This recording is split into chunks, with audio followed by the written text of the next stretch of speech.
Okay, let's unpack this. You've definitely heard the name, you've seen those masks, but who is anonymous? I mean, are they cyber terrorists or are they freedom fighters? It's a really tough question, isn't it? Yeah, they've claimed responsibility for some huge online disruptions. Things like taking down government websites, Senate.gov even, Oh. and causing apparently $150 million in damage to Sony. Massive impacts. Tonight, we're diving deep. We've got a stack of sources here that try to reveal the complex, often, well, chaotic world of this infamous online collective. You know, it's interesting because the common perception, what most people think Anonymous is, it's often so different from its, let's say, true nature. Hmm. Our sources show a group that's been called, well, everything from cyberbullies and hooligans all the way to, quite seriously, a serious political movement. We're going Right. to explore what they claim they are, the final boss of the internet. Good. And what that truly means for you, for how the internet is governed, and really for the fabric of our online world. Sometimes they really do live up to that name, challenging power in ways almost nobody else can. So our mission today is really to cut through the hype, the sensationalism, the headlines, and frankly, the often conflicting stories to understand where they came from, their origins, what drives them, how they've changed over time, and, well, the lasting impact of Anonymous. Yeah. Get ready for some surprising facts, I think, and some real aha moments, because this group, it challenges our basic ideas of power, of protest, and even identity in this digital age we live in. Absolutely. It forces us to ask some pretty fundamental questions. Okay, so let's start with the basics, or maybe the lack of basics. When we talk about Anonymous, what exactly are we talking about? Hey, that's the million-dollar question, isn't it? Our sources always bring up their famous mantra, "We are Legion, we do not forget, expect us." But like, how can we be Legion, this huge group, when they famously say they have no leadership? Right. It's a group that's nameless, faceless, no clear hierarchy. How does that even work in practice? How do they keep any kind of, unified front without a command structure or even a list of who's in and who's out? That's a crucial question, and it really gets to the heart of the paradox of Anonymous. Hmm. If we try and connect this to the bigger picture, their power, Anonymous's power, it really lies in this ability to be everything and anything. Hmm. It's Yeah. not like a normal organization, right? No CEO, no board of directors, not in that traditional sense. No org chart. Exactly. Instead, our sources describe it more like fundamentally a series of relationships. Sure. So imagine hundreds, maybe thousands of people online, all with incredibly different skill sets. Yeah. You've got your highly skilled coders, your network penetration testers, but also digital artists, social engineers, and even just, enthusiastic people on keyboards. Right. And crucially, they also have different issues they care about, things they want to advance. They might come together for one specific operation, then kind of disperse, only to regroup later for something totally different. So it's fluid. Very fluid, like a prism or kaleidoscope, as one source puts it. Lots of different facets, different sides, constantly shifting, reforming. But what holds them together then, if it's so loose? It's a shared ethos, Uh. a core set of beliefs. They have this deep, almost visceral commitment to exposing and humiliating the man, the man being any power structure they see as oppressive or corrupt. Okay. They also have a very low tolerance for lies and what they see as evil on the part of overweening power structures. That's key to understanding their motivation. So it's principle driven in a way. In a chaotic way, yes. The lack of formal leadership, while it looks like chaos from the outside, actually allows for coordinated, impactful action because they aim for one voice, not just a bunch of individuals shouting. That's why no faces, no names. Exactly. They're speaking as a collective. And for many involved, they might do things that aren't, let's say, technically correct or even legally correct, but they genuinely believe they're doing it for purposes that, in their minds at least, are ethical. It kind of echoes that Bob Dylan line, to live outside the law, you must be honest. They believe they're doing the right thing, even if it means crossing legal lines or causing disruption. And the anonymity protects them, but also fuels that collective identity. Precisely. It makes it incredibly hard to target, to suppress, because there's no single head to cut off. That's a fascinating sort of philosophical basis for a group mostly known for, well, digital disruption. Mm-hmm. So to really understand Anonymous, we need to trace the roots of hacking and hacktivism back.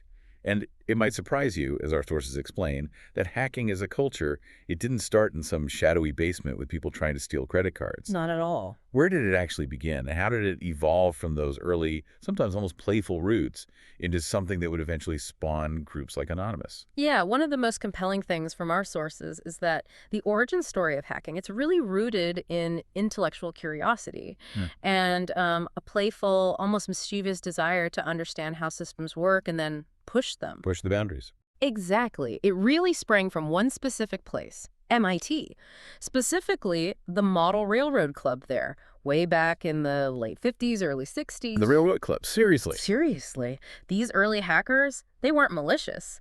They were brilliant, creative engineers who saw systems as puzzles, things to be solved, optimized. It started as humorous pranks.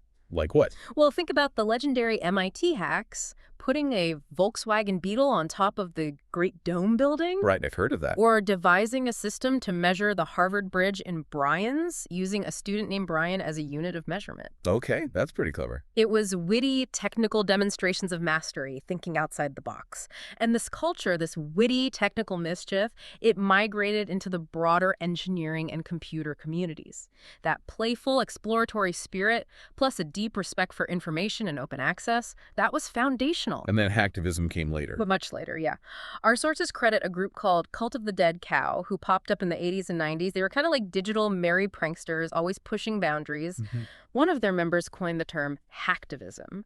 And for them, it meant writing software that people, say, in repressive regimes, could use to communicate securely, even if their government was spying on them. So helping people speak freely. Exactly. The core principle from the start was deeply rooted in freedom of expression and this, well, radical belief that everyone should have unfettered internet access to communicate freely, get their message out, especially where speaking out could have severe consequences. So there was always this link to fighting for freedom. Yes, it highlights that early alignment. While the methods have definitely evolved, that underlying philosophy, using tech for social or political ends, whether it's protest or disruption, that remains pretty central. That really shines a light on the mindset. But then, how did a specific online place become the incubator for Anonymous itself? Our sources point to a site that might be, well, surprising to many listening, 4chan, right? Absolutely. What made this anonymous image board such fertile ground? It's certainly not a place most people stumble upon. No, definitely not. 4chan started around 2003, and it's based on a very simple idea.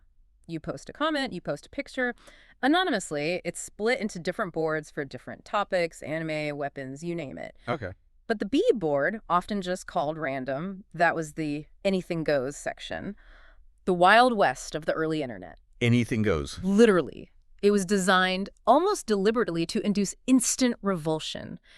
As our sources put it, there's never a time that you go on there where you don't see something horrible that instantly puts off a lot of people. Wow. Half the posts on B were specifically designed to make people leave, to post something that, can never be unseen. It's what happens when people can express themselves with absolutely zero restrictions. It's the sum of human imagination when people can get together and think without any limits. So chaotic doesn't even begin to cover it. Not really. It's described as simultaneously the most vile, disgusting, and yet somehow strangely funny place online. And this environment, Yeah. it created something. It cultivated an incredibly thick skin among its users, and it became the best breeding ground for internet culture, especially for memes. Ah, the memes. Yeah, think about all those early internet memes. Icon has cheeseburger, it's over 9,000. They often started or got big on 4chan's B board. Interesting. This kind of unrestricted, often grotesque expression, it thrived because if a thread didn't grab immediate attention, it just disappeared. The currency wasn't money or likes, it was lulz. Lulz, like LOL. Sort of a corruption of laugh out loud. Yeah. The more outrageous or successful a prank or a post, the more lulz it got. It was like social capital within that B community. It showed you contributed to the collective chaos and amusement. Okay, I think I'm starting to see the connection. And 4chan is also famous for its unique style of trolling. For them, trolling is, and I quote, a fucking art. An art form. Yeah. It's not just about annoying someone, it's a psychological game. Wow. Getting the person you're talking to as pissed off as they possibly can, purely for your own enjoyment. This fostered a deep disregard for normal rules and a collective delight in chaos, which definitely defined early Anonymous. And Anonymous itself started there. The idea, yeah, initially as a joke on B, someone suggested, what if the whole site, what if B was just one person called Anonymous? Because from the outside you couldn't tell. It might as well have been one guy posting everything. Huh. This playful, chaotic, often offensive culture where lols were everything, it shaped the very beginnings of Anonymous. Fox News once described them as hackers on steroids treating the web like a real-life video game. I remember that. Sacking websites, invading MySpace accounts, disrupting innocent people's lives. And honestly, for their early days born out of B, that perception wasn't entirely wrong. Okay, so from this, let's call it a primordial soup of 4chan memes and chaos, where the line between a prank and protest was super blurry. How did Anonymous start to manifest in actual operations? Our sources talk about lols and pulling random pranks. Tell us about the Habbo Hotel incident. What made that a landmark moment, a sign of things to come? Right. The Habbo Hotel lols really exemplify that early stage where Anonymous was just starting to realize its collective power. Habbo Hotel was this online community, a virtual world, kind of like an early Second Life or World of Warcraft, you know? Mm-hmm. You have an avatar, you interact. Mm-hmm. What the people on Fate did was orchestrate a mass raid.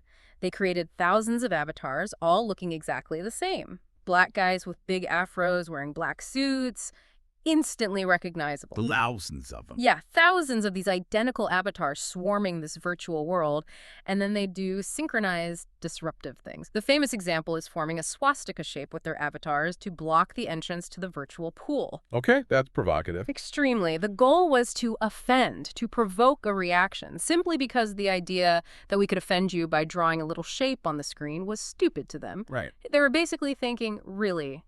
You're getting that mad over this. You need to get some perspective. And why was it a landmark moment? Because it was when they really saw tangibly that they could use their numbers to do something really interesting and really disruptive. It showed them the real impact of acting together beyond just posting comments or images. It made the collective real. Exactly. People felt part of something bigger. They were expressing themselves within that group, creating this shared symbolism, shared humor, referencing internal memes like over 9,000 or mudkips. They could recognize each other even without names. It was a collective awakening, moving from online antics to something with real, well, virtual world impact first. So this chaotic energy, it eventually started to coalesce, though maybe not smoothly. Our sources point to a sea change around late 2006, early 2007, moving from just random stuff to something more organized, more targeted. The first major target that seemed to bring more focus was this neo-Nazi radio personality, Hal Turner. What kicked that off? What tactics did they use that showed a real shift from just pranks to something you could call digital protest? Yeah, Hal Turner. He was indeed a neo-Nazi with an online radio show known for just abhorrently racist and violent views. He became a target not just for his ideology, but because, as one source puts it really vividly, he was picking on our dudes on 4chan. Ah, protecting their own. Sort of. He had apparently doxed and threatened some 4chan users who were messing with him, so the collective felt they had to go to their dude's fucking defense. Right. This started a more sustained, more aggressive form of digital protest, the DDoS attack, distributed denial of service. Explain that again, simply. Okay, one source explains it perfectly. It's like, if you wanted to disrupt a bus service, you could hire 1,000 extras to all go and line up at the bus station and get on the bus so that anyone who was really trying to get on the bus couldn't do it. Flooding the system. Exactly. Flooding a target server with so many requests gets overwhelmed, can't respond to real users, takes the site offline. They DDoSed Hal Turner's website repeatedly, costing him thousands in bandwidth fees. It wasn't permanent damage, but highly disruptive while it lasted. But they didn't stop there, did they? No, this operation also marked a big escalation into real-life trolling. They sent countless pizzas to his house, racking up huge bills for him.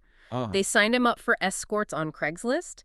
They even arranged for multiple pallets of industrial materials like concrete blocks to be delivered to his house, which he then had to pay for. That's intense. These actions basically destroyed his ability to pay for his radio show, which eventually forced him off the internet. And then the hackers got involved. That was the truly significant moment. Real hackers within the broader collective offered their skills. This wasn't just pranks anymore. They got into Hal Turner's private servers, his email servers. What did they find? Highly incriminating emails. They revealed he was actually an FBI informant. No way. For a neo-Nazi figure. Exactly. It completely destroyed his credibility within the white nationalist movement. But this whole thing also caused a pretty big rift within Anonymous itself. How so? Some of the original 4chan folks, the ones who wanted Anonymous to stay this nihilistic, ridiculous group, they were upset. They saw it becoming a force for good, engaging in what looked like actual political activism. It marked the start of a real split in its identity. Okay, so if Hal Turner was a big step, Operation Chinology in January 2008, that seems like it truly catapulted Anonymous into a whole new era, from digital vigilantes to a globally recognized protest movement. Absolutely a watershed moment. This huge public fight against the Church of Scientology. What was the catalyst? Why Scientology? The spark, as our sources lay it out, was that infamous internal Tom Cruise Scientology video that leaked online. Oh, I remember that one. Very intense. Yeah, where he's talking with this almost religious fervor about Scientology's secrets, how Scientologists are uniquely equipped to help. The video went viral and was instantly mocked everywhere. Right. Then Scientology issued a DMCA takedown notice, a legal demand to pull it offline. Anonymous members saw that as a direct attempt to censor our internet, to take a joke away. Trying to control information.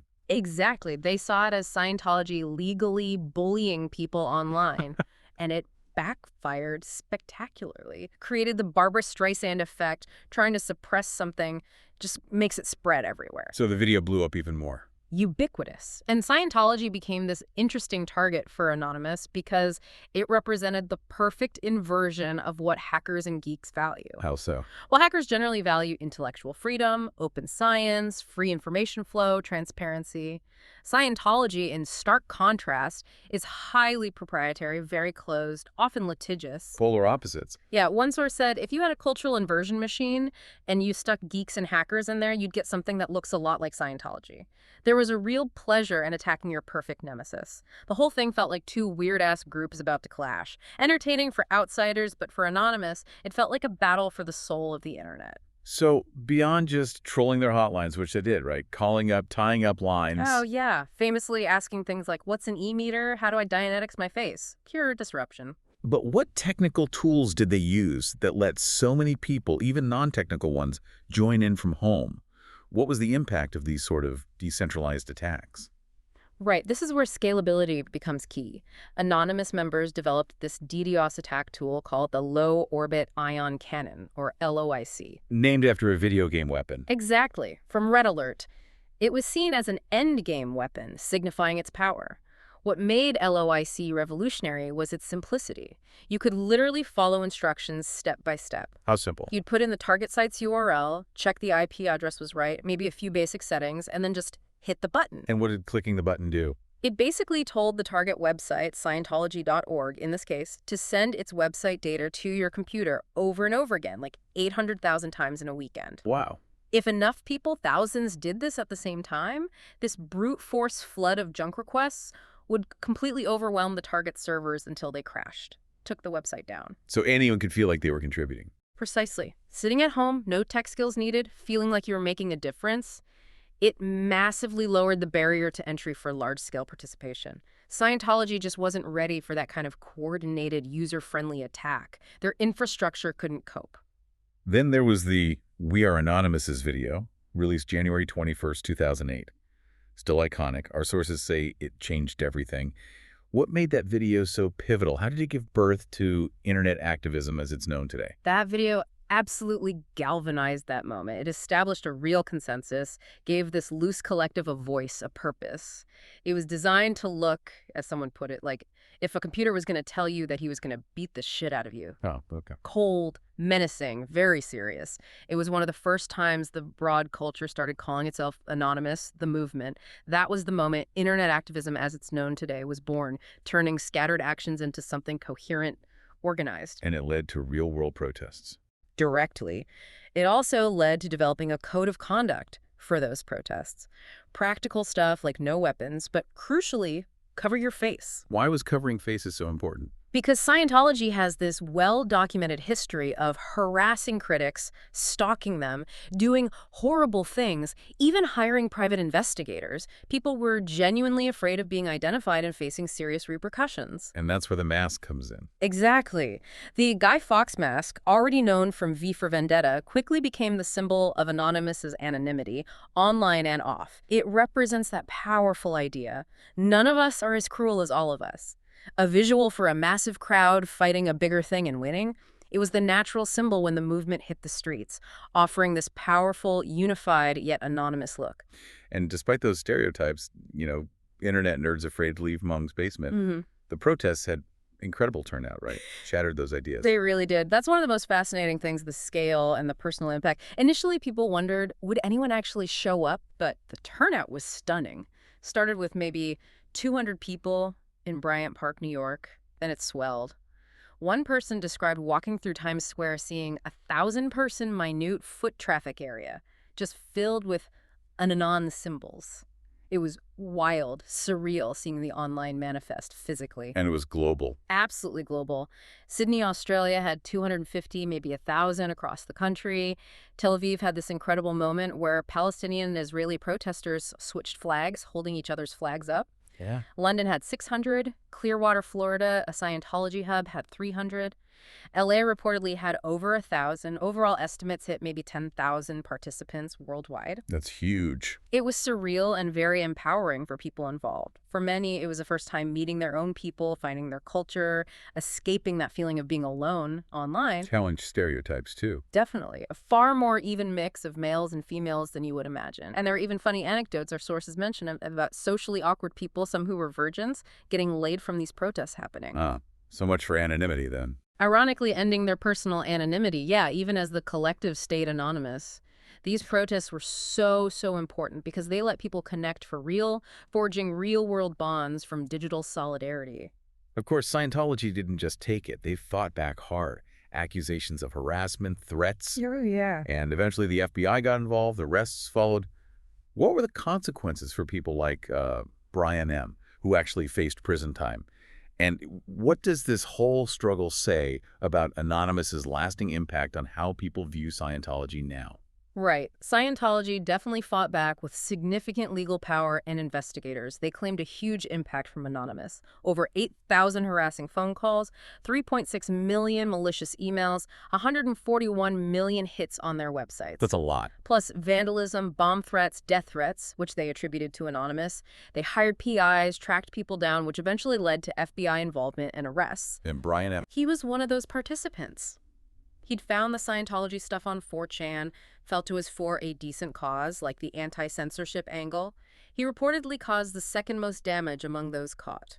What was his sentence? Maximum for his category. 1 year in prison and 1 year supervised release. And that supervised release meant no computer access for a year. Wow, for someone involved in online activity. He felt it was ridiculous and lopsided for the crime. Couldn't even touch a computer during the interview for the source material without risking going back to prison? It raises that big question. Was the punishment proportional? Many, including Brian, felt it wasn't fair for what they saw as digital protest. But he didn't regret it. Despite the cost, immense pride. Believed he did what was right, hoped he stopped someone from joining a cult. No regrets, except maybe talking to the FBI without a lawyer. And the lasting impact on Scientology's critics. Our sources really emphasize a crucial shift. Quote, prior to Anonymous, critics of the church still had to be very careful because of the aggressive lawsuits. That era is over, and Anonymous, more than any other sort of intervention, is probably responsible for that change. So they fundamentally changed the game for critics. It seems so. A rebalancing of power, where this collective, anonymous, digital force successfully challenged an organization many saw as untouchable. Okay, so after Scientology, Anonymous didn't just stop. It became unsutured, unhinged from that one target, broadened its scope, gave birth to a different political wing around 2010. Yeah, it evolved again. What drew their attention next? And how did WikiLeaks, led by Julian Assange, become the catalyst for another huge operation, one that really expanded their political activism and showed their global reach? Right. This period saw Julian Assange described by some, maybe hyperbolically, as the greatest hacker that ever walked the face of the earth. Right, the mythology around him was huge. WikiLeaks itself was widely seen as embodying that hacker ethos, the belief that truth wants to be free, liberate it from secrecy. They released that massive trove of classified U.S. diplomatic cables, the Iraq war logs, nearly 400,000 secret files, Hmm. largest leak in U.S. history at the time, huge controversy. And Anonymous got involved because The specific spark for Operation Payback was the total hypocrisy, as they saw it, of major financial companies, PayPal, MasterCard, Amazon, suddenly pulling services for WikiLeaks. cutting off their donations. Exactly. What infuriated Anonymous was that these same companies were perfectly fine processing donations for groups like neo-Nazis, but not for an organization publishing leaked documents. That does seem inconsistent. They saw it as a banking mafia trying to fuck WikiLeaks over. People were incredibly angry at this perceived censorship and financial blockade. This outrage led to massive participation in DDoS attacks, disabling MasterCard and PayPal's websites. So direct action against the financial companies. Yeah, it was described as a beautiful moment by some participants because people finally stood up for something using collective digital force. And this energy flowed elsewhere, too. Like Egypt. Directly into supporting the Egyptian revolution in 2011. When the Mubarak government responded to protests by shutting down the internet for the whole country, which was pretty unthinkable, then it shocked the global digital community. Shutting down the whole internet. Profound. Anonymous, along with other groups like Telecom-X, these volunteer net activists, they stepped in. They helped Egyptians turn it back on, published lists of proxy servers, provided encryption tools, distributed valid SSL keys for secure tunnels out, even set up old-school dial-up connections. Wow, practical help. And translated crucial info on treating tear gas injuries, basic medical care into Arabic, and faxed it to activists on the ground. The fall of Mubarak was a hell yeah moment for many involved, showed that people can rise up, facilitated by the internet. It showed how the digital could enable real-world geopolitical change. Exhilarating and maybe terrifying, depending on your view. That's a powerful example of their evolving reach. But the plot thickened, as they say, in February 2011 with the H.B. Gary hack. This felt like a turning point where the lines between good and bad got really blurry, even for anonymous supporters. What triggered this aggressive retaliation? And how did it expose a darker, maybe more ethically ambiguous side of information warfare, making it harder and harder to distinguish the good guys from the bad guys? Yeah, a truly fascinating insight here is the sheer, almost unbelievable arrogance that triggered it. Aaron Barr, the CEO of HB Gary Federal, a big intelligence contractor, publicly boasted in the Financial Times. What did he say? Claimed he'd secretly monitored anonymous servers for weeks. Using his special info ops techniques, he claimed he'd identified their leaders, even named 25 supposed lieutenants. Oof, that sounds like a challenge. Within the anonymous collective, it was widely described as sticking his penis in a hornet's nest, a direct challenge they just couldn't ignore. So they retaliated. Swiftly and decisively, our sources say they found it unbelievably easy to get into that network. Once inside, they didn't just disrupt, they extracted and then released 70,000 emails from HB Gary Federal's internal servers. 70,000 emails. What was in them? Explosive stuff. Detailed proposals from HB Gary to act as privatized agent provocateurs to discredit WikiLeaks. Wow. Their plan involved submitting fake documents to WikiLeaks, then, once those fakes were inevitably discovered, publicly calling out the error to totally discredit WikiLeaks and Assange. Wow, that's dirty tricks. And it didn't stop there. The proposals also included extensive information warfare against WikiLeaks supporters, trying to create dissension, even DDoS attacks and cyber attacks on WikiLeaks infrastructure to get info on who was submitting documents. They also planned a smear campaign against Glenn Greenwald, the journalist. Attacking journalists, too. Which, as one journalist noted, raised serious concerns about attacking the press, undermining integrity. Now, HB Gary claimed these were just brainstorms not implemented. But the damage was done. The public revelation turned HB Gary from victim to villain almost overnight in the court of public opinion. It starkly highlighted this very fine ethical line being crossed by those in power, blurring who the good guys and bad guys really were in this new landscape. It showed the powerful could play just as dirty, if not dirtier. And out of this shifting landscape, these blurred ethical lines, emerged LulzSec, a kind of provocative spinoff from Anonymous. Our sources describe them as having no rules, just stirring mayhem havoc for fun. What did they actually do? And how did their actions signal a maybe worrying change in hacktivism, moving into something nastier or just more chaotic. Yeah, Lilsec was mostly made up of people who'd been part of Anonymous, often the same crew who'd just hacked HB Gary. They formed this smaller, more agile group to carry on operations outside the purview of Anonymous for a while. But with a different philosophy. Strikingly different. Their mantra was basically hack whatever they wanted, release whatever they wanted. Yeah. Almost like they had no rules except their own amusement, their stated mission: disrupt governments and corporations purely for fun, stir mayhem, havoc, create chaos. So less political motivation, more chaos for chaos's sake. Often, yeah. Unlike Anonymous, which usually had some political or ethical context, Lilsec hit random targets, often just for the lulz or the thrill of showing off their skills. They famously broke the quasi-rules of Anonymous by attacking media outlets. Like PBS. Exactly, PBS's Frontline, after a documentary on Chelsea Manning, the WikiLeaks source. In a move that shocked many, they hacked PBS's website and posted a fake news story claiming Tupac Shakur and Biggie Smalls were alive and well, retired in New Zealand. Okay, that's weird. But attacking the press. That was the contradiction. As one journalist noted, attacking the press, whose freedom Anonymous usually claimed to support, felt deeply uncomfortable for many. Hacktivism, through Lilsec, became more nasty, more vicious. They broke into governments, corporations, police departments, for reasons sometimes similar to Anonymous, but often just for fun. So it introduced this idea of the chaotic actor. Right. Our sources explain the spectrum. You've got chaotic good actors like Robin Hood operating outside the system but doing good. Think Operation Payback, maybe early Chronology. Then chaotic evil like the Joker, who just want to see the world burn, doing damage for no clear political reason. And Anonymous fits where? The truth, our sources say, is that Anonymous, as the sprawling, decentralized thing, encompasses the entire column of chaotic. Depending on who's active, their motives, the project, they can swing from savior to destroyer. Which raises questions about the future. Big questions. Who is the next generation of Lilsec? How will they take it further or be more aggressive? Especially when you consider Lilsec and Anonymous are probably small potatoes compared to the bigger operations that we don't hear about, possibly state-sponsored. The scale and ambiguity of future digital conflicts could be much, much greater.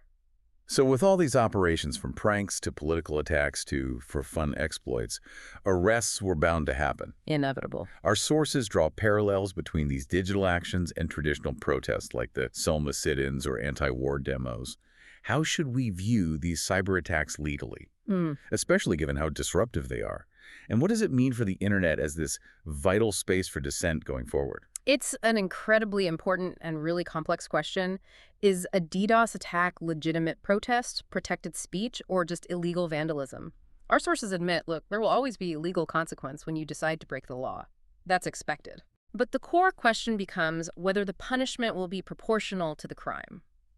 There is a strong argument made that these digital actions are just a different vehicle for the same result as traditional protest. Like a digital sit-in. Exactly. A sit-in at a segregated lunch counter in Selma aimed to disrupt commerce, force change. Blocking traffic to protest a war aims to disrupt and draw attention. It's about the disruption having a point. Yes. And the underlying motivation isn't just tech hacking. It's more about human philosophy, psychology, what's motivating us. Why is there so much unrest or disenfranchisement or anger that pushes people to join these movements?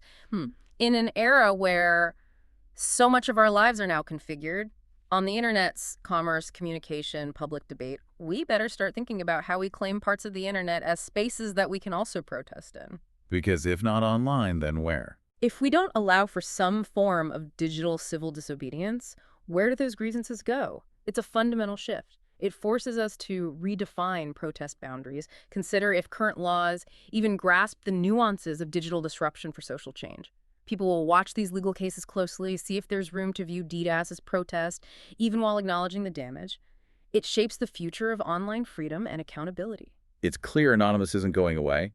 Our sources confirm it. It represents this powerful force multiplier for good or for evil, and its legacy is tied to how that power gets used and how we want to self-regulate as a society. Yeah. So what's the ultimate message we can take from these sources about Anonymous's enduring identity and purpose? Despite the controversies, the shifting targets, the internal fights, what remains constant? The consistent thread running through everything, defining their core identity, is this profound belief in freedom of expression. They are fundamentally against corruption in all forms. They resist governments controlling their citizens through censorship, surveillance, oppression. When they feel those values are harmed by some organization or government, the activists strike back. So it's a reaction against perceived injustice. Largely, yes. Whether you think their actions are right or wrong, legal or illegal, many members feel very deeply and very sincerely about their contribution towards democracy around the world. Even with the controversial stuff. Yeah, while there are definitely things about Anonymous, some members aren't proud of the more chaotic, destructive parts. The overarching purpose they champion is standing against censorship and oppressive governments, even our own. This is often seen as a very noble thing, a necessary counterforce. As one person put it. History teaches us that change simply doesn't come with flowers, implying sometimes disruption is necessary for real change. If that means being called a criminal, then for them, I will be one. So the core message is, Regardless of your politics, your beliefs, their consistent message is your opinion matters. And it can be amplified by collective action. They're a permanent fixture now, menace or benefit, and the deciding factor is how that power is wielded and how we want to self-regulate as a global online community. Their existence forces us to grapple with power, dissent, and anonymity in the digital age. so what does this all really mean for you listening? We've unpacked the chaotic origins on 4chan, the evolution from pranks to major political operations against Scientology, against WikiLeaks supporters, payment processors, and the blurred lines with groups like LulzSec. We've seen how individual anonymity can fuel collective action on a scale we'd never seen before, and how the internet's become this new, often volatile battleground for protest, with very real consequences both for targets and for the people involved. But here's maybe a final thought for you to chew on. If the very nature of Anonymous is to be everything and anything, this fluid, shapeless, leaderless force whose power comes from being decentralized, well, how can society or governments or even Anonymous itself truly regulate a force that is, by definition, inherently undefinable? Right. Does its structure just make it immune to traditional control? And what are the implications of that for a digital world increasingly shaped by these powerful anonymous forces? That really raises a crucial ongoing question about the future of digital activism, digital governance, especially in a world drowning in information and grappling with power imbalances. What we've talked about today, it's not just about some hacker group. It's about the underlying human drives the desire for change, for expression, the anger, the disenfranchisement, the wish to right wrongs, expose corruption. These deep human things are why these movements pop up and stick around. How we navigate these evolving forms of dissent, how we address the root causes of the unrest, and how we understand the power of individuals connected, yet anonymous, that's going to profoundly shape our freedoms online for years to come. It really makes you think about what that truly means for accountability and freedom in this digital age. That was certainly a deep dive into the fascinating, complex, and yeah, often uncomfortable world of Anonymous. We hope this exploration gives you a clearer, maybe more nuanced understanding of this powerful digital phenomenon and its place in our world. Yeah, lots to think about. Until next time, keep digging, keep questioning, and keep getting well informed.